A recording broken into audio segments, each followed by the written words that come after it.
Olá, meus irmãos, a paz do Senhor Jesus. Eu sou a pastora Renata Caruso, pastora da Igreja Missão Ictus no Brasil, e hoje eu estou aqui para fazer mais uma leitura com você da nossa playlist Leitura Cronológica da Bíblia em um ano. Deixa eu só arrumar aqui, que eu esqueci. Hoje é dia... Nós vamos fazer a leitura do dia 23. Então, deixa eu arrumar aqui, ó.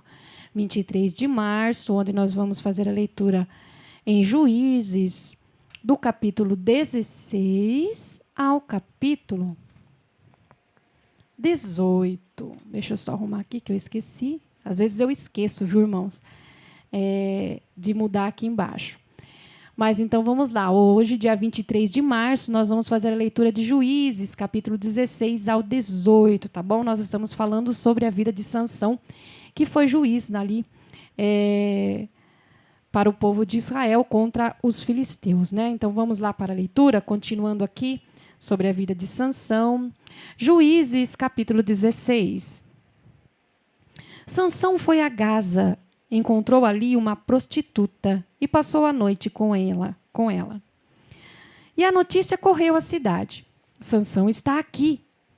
Os homens formaram um grupo e ficaram de tocaia a noite toda na entrada da cidade, em silêncio total, pensando: quando o sol nascer, nós o mataremos.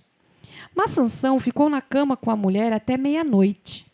Ele foi embora e, de passagem, arrancou a porta da cidade com os batentes e as trancas e a carregou nos ombros até o topo da colina, que fica em frente de Hebrom. Passado um tempo, ele se apaixonou por uma mulher do vale de Soreque, que significa uvas, chamada Dalila. Os líderes filisteus vieram procurá-la com uma proposta: seduza-o. Descubra por que ele é tão forte, como podemos prendê-lo e subjugá-lo. Cada um de nós dará a você 13 quilos de prata. Dalila, certo dia, disse a Sansão: conte-me, querido, o segredo da sua grande força e como você pode ser amarrado e subjugado.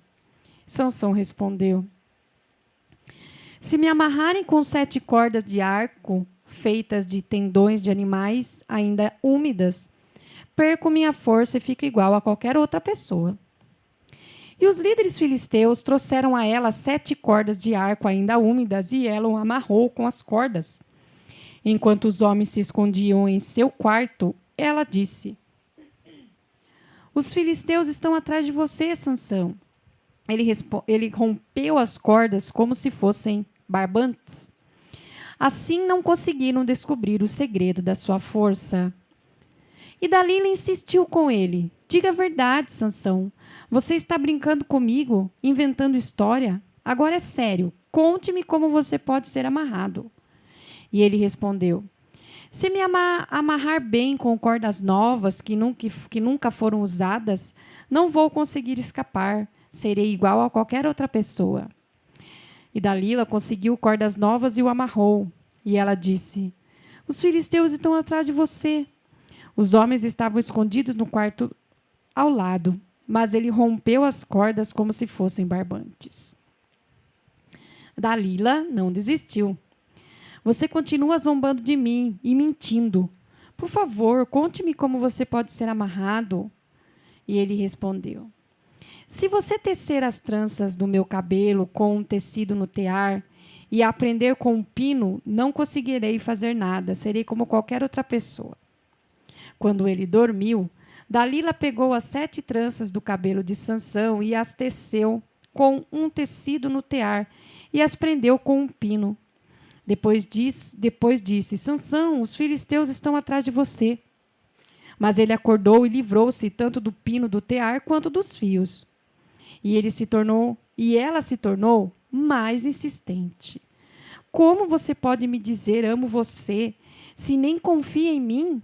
Já é a 3ª vez que você zomba de mim, brincando de gato e rato comigo e recusando-se a me contar o segredo da sua força. E ela continuou a perturbá-lo dia após dia. E finalmente ele se cansou. Não aguento mais, e contou a ela: nunca foi passada uma navalha na minha cabeça. Desde que nasci, eu fui consagrado como nazireu a Deus. Se raparem o meu cabelo, eu perco a minha força. Ficarei fraco como qualquer outro mortal. Dalila percebeu que finalmente tinha descoberto o segredo e mandou dizer aos líderes filisteus: venham depressa, agora ele me contou a verdade. Eles vieram e trouxeram o dinheiro que tinham prometido. Depois de fazê-lo dormir com a cabeça em seu colo, ela fez sinal para um homem que se aproximou e cortou as tranças, 7 tranças do cabelo dele. Ele começou imediatamente a enfraquecer e perdeu toda a sua força. Então ela disse: Sansão, os filisteus estão atrás de você.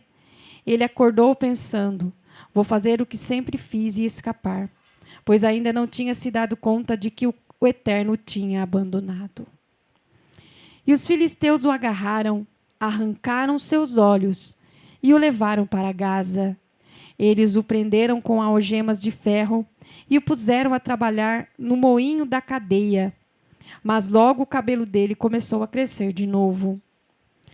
Um dia, os líderes filisteus se reuniram para oferecer um grande sacrifício ao seu deus Dagom. Eles fizeram uma festa e comemoraram.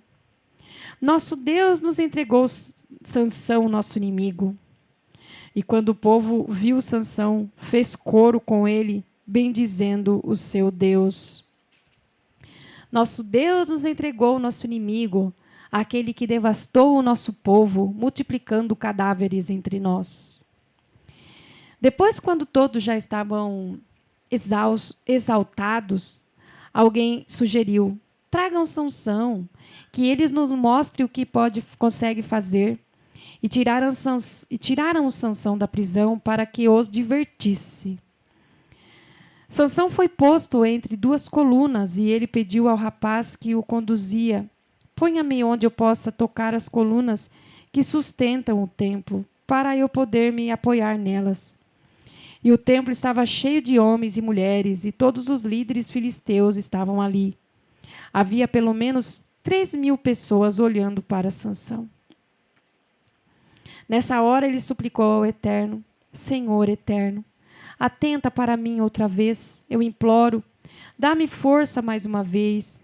Deus, com o sopro de vingança, permite que eu me vingue dos filisteus por causa dos meus olhos. E Sansão alcançou as 2 colunas centrais que sustentam o templo e as empurrou para o braço direito e com o braço esquerdo. E ele gritou: que eu morra com os filisteus. E empurrou as colunas com toda a sua força. O templo desabou sobre todos os líderes e sobre o povo que estava ali dentro. Sansão matou mais pessoas em sua morte que durante toda a sua vida. Seus irmãos e familiares desceram para buscar seu corpo. Eles o levaram de volta e o sepultaram no túmulo de seu pai, Manoá, entre Zorá e Estaol. Ele governou Israel por 20 anos. Juízes, capítulo 17. Havia um homem nas montanhas de Efraim chamado Mica. Ele disse à sua mãe: lembra-se dos 13 quilos de prata que foram roubados de você? Eu a ouvi proferindo uma maldição. Na verdade, o dinheiro está comigo, eu o roubei. Mas agora estou devolvendo. E ela respondeu: o Eterno abençoe você, meu filho. Depois que ele devolveu os 13 quilos de prata à sua mãe, ela disse: eu consagro toda esta prata ao Eterno, para que meu filho faça uma imagem esculpida, um ídolo fundido.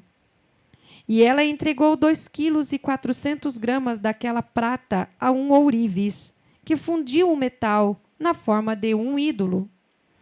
Este homem, Mica, tinha uma capela particular. Ele tinha feito um colete sacerdotal e alguns ídolos domésticos e consagrou um de seus filhos sacerdote. Naquele tempo, não havia rei em Israel e as pessoas faziam o que bem entendiam. Havia também naquela localidade um jovem de Belém de Judá, de uma família dessa tribo.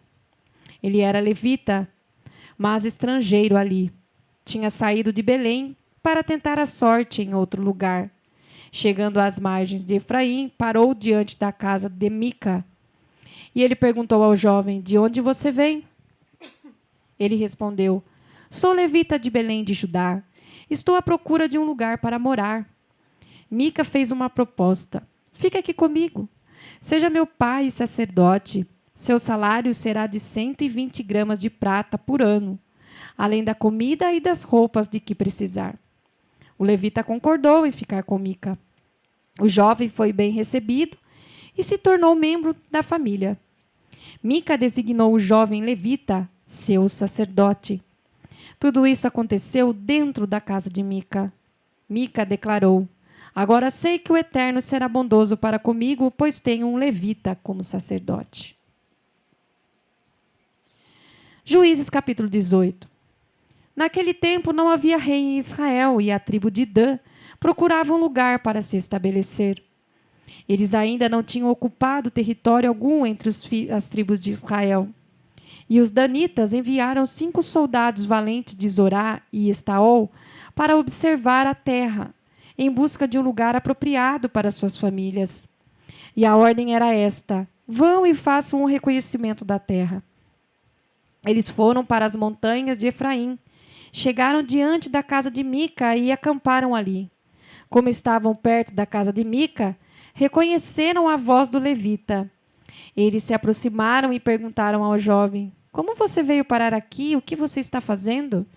Ele respondeu: para encurtar a história, Mica me contratou e agora sou sacerdote dele. E eles disseram: que bom, assim você pode consultar a Deus em nosso favor. Queremos saber se vamos ter sucesso em nossa missão. E o sacerdote respondeu: fiquem tranquilos, o Eterno cuidará de vocês por todo o caminho. Os 5 homens partiram rumo ao norte, para Laís, e constataram que o povo dali vivia seguro sob a proteção dos sidônios. Eram pacatos e confiantes. Tinham uma vida sossegada, mas viviam muito longe dos sidônios que habitavam a oeste, e não tinham nenhuma relação com os arameus ao leste. Quando retornaram a Zorá e Estaol, seus irmãos perguntaram: então, o que descobriram? E eles responderam: vamos atacá-los, sem dúvida a terra é muito boa. Então vão ficar aqui sentados sem fazer nada? Não percam tempo, vamos invadir e conquistar a terra. Quando chegarem lá, vocês verão que aquele povo é presa fácil. Eles são vulneráveis, a terra é ampla e Deus a está entregando em nossas mãos. Não poderia ser melhor. 600 homens de Dan partiram de Zorá e Estaol, armados até os dentes. No caminho, acamparam em Kiriat Jearim, em Judá. Por isso, até hoje, o lugar é chamado Campo de Dan e fica a oeste de Kiriat Jearim. Os 5 homens que tinham explorado a região de Laís disseram a seus companheiros: vocês sabiam que naquelas casas há um colete sacerdotal, ídolos domésticos e uma imagem fundida?